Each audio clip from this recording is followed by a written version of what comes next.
Namaskar, this is Priyanka Srivastava from Kendriya Vidyalaya CRPF Durgapur, PGT Biology. I am in my garden to discuss one of the topic of the class 12 biology, that is pollination. So pollination, basically it is a transfer of pollen grain from anther to stigma is called as pollination. Okay, so some of the term are there. First one is the autogamy. Autogamy means here you can see a flower. If the pollen from the same anther goes to the same stigma, this is called as autogamy. But suppose you can see here are the two flowers of the same plant. If the pollen grain from this flower reaches to the another flower of the same plant, this is called as deuteronogamy. And in this case, physically it is a cross pollination, but genetically this is a self pollination, because both the flower belong to the same plant. So genetically it is the same plant, so it is deuteronogamy. And the third case is the genogamy, where you can see this is one of the plant and this is another plant of the same species. If the pollination occur from this plant to this flower to the same of the same species, this is called as genogamy. Okay, I am repeating once again. If the pollination occur from this flower to this flower, which is a different flower, different plant, even a different plant, but of the same species, this is called as genogamy. Okay, so these are the terms which are related to the pollination. And there are so many agents. You found that there are so many insects which pollinate the flower. So if the pollination occurs through with the help of the insect, this is called as entomophily. And if it occurs through with the help of birds, you have observed that sometimes some birds also pollinate the flower. This case is called as ornithophily.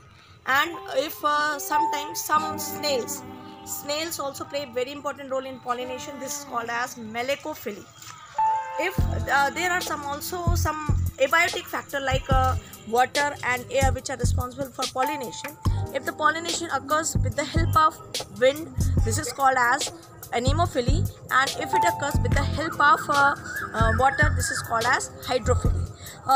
But all these flowers have different characteristics for pollinating with the different agencies. Suppose this is an insect pollinating flowers, so they are brightly colored. They are very brightly colored, big in size, large in size, so that they can attract the insects for pollination.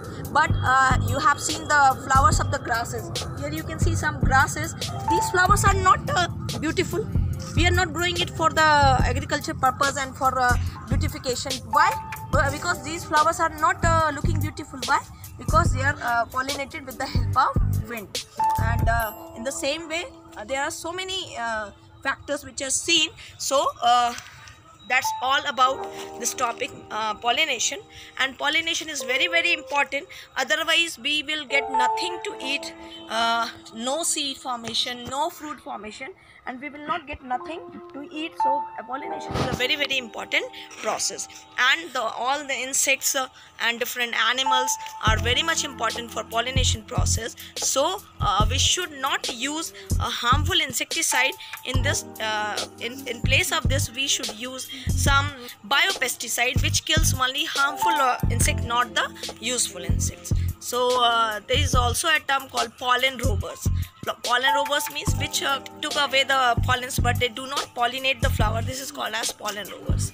Okay, so all these about the basic different idea of the pollination and different aspects of the pollination. So this is all about this topic, pollination.